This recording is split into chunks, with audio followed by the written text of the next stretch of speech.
Hey kids, today's show is brought to you by the letter 4 and the number potato! I'm a stupid private. Hey action fan, it's time again for me to review Avatar: The Legend of Korra. Today's episodes are Night of a Thousand Stars and Harmonic Convergence. Night of a Thousand Stars begins with the premiere of Varric's new piece of propaganda schlock. Before the premiere, Bolin stops by the RCPD detention facility where Mako's being held to drop off some encouragement and a poster. No hacksaw, no dynamite, idiot. At the premiere, Varric is planning on kidnapping the evening's guest of honor, the president of Republic City. But, in a surprising turn of events, Bolin uncovers the conspiracy and rescues the commander-in-chief. Then Lin hauls Varric off to the pokey. Just as Korra is arriving to tell the Prez that Unalaq plans on unleashing a greater demon on the world. With an apocalypse impending, the president decides the best thing to do is... Nothing!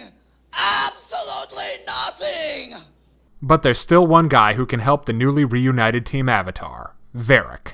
He's busy lounging in his Al Capone jail cell. To show there's no hard feelings about his evil schemes being foiled by those meddling kids, he offers his personal battleship to the Avatar. Dude's got one of everything. Meanwhile, back at the B-plot, Mufasa is launching an all-out assault on Scar. But things go awry when the rebels face off against not just northern troops, but dark spirits as well. The next episode, Harmonic Convergence, sees Team Avatar arrive at the South Pole to link up with the rebels, only to discover that Unalaq handed them an epic kicking. So without the numbers they need to face off against the boys from the north, Team Avatar decides to strike from above with their plane and sky bison. All in all, the assault could have gone better. Korra, Mako, Asami, Bolin, Tenzin, and Kaya get captured, and are on hand to hear Unalaq's evil plan to unleash Vaatu and merge with him to become Avatar Antichrist. Well, that's dark. After he leaves to become evil incarnate, Bumi launches a sneak attack and single-handedly wipes out the portal's defenses with the sheer power of his... what is it called? You mean shenanigans? Then Korra, the Fire Ferrets, and Aang's kids go through the portal to face off against the ultimate evil and save the world. But they are just a wee bit too late. The devil's loose. Well, there goes the neighborhood. The climax is on the way and things are really starting to cook.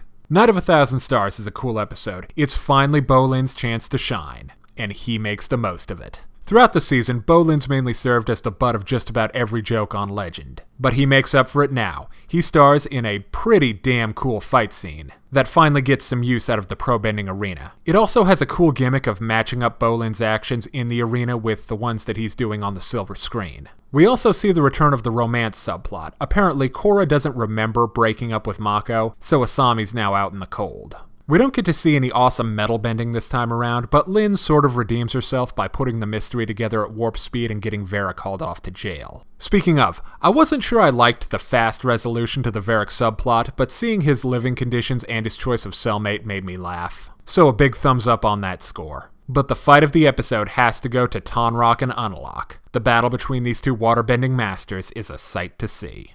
Now for Harmonic Convergence. This episode is so packed with action, it's got adrenaline leaking out its pores. The assault on Unalaq's forces is an absolute must-see. There's a great variety of stuff for our heroes to tackle. Mecha tanks, evil waterbenders, evil spirits, and creepy twins extraordinaire Eska and Densa. The way they get taken out is just awesome. And the moment of the episode has got to be Unalaq's plan to merge with Vaatu and become the Dark Avatar. That was a surprise, and not a fun one either, like Santa Claus left me a stocking full of bills. But I can't wait to see how it all shakes out. Bumi gets his big hero moment this episode. Throughout the course of the season in general, and the last couple episodes in particular, Tenzin's been voicing his doubts regarding Bumi's military record.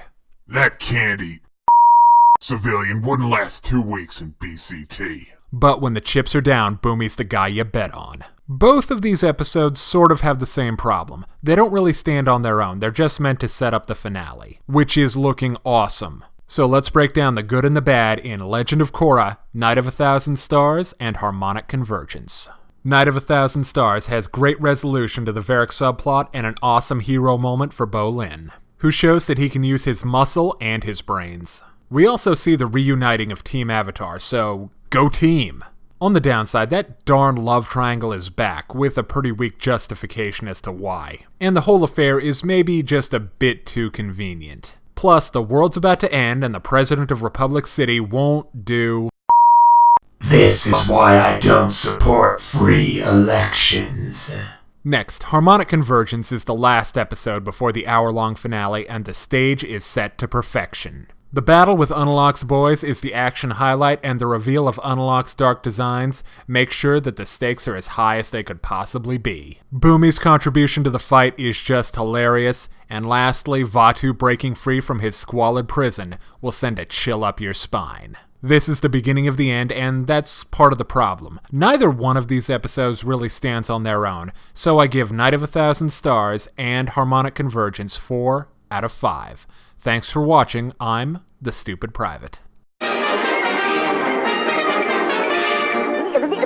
all, folks.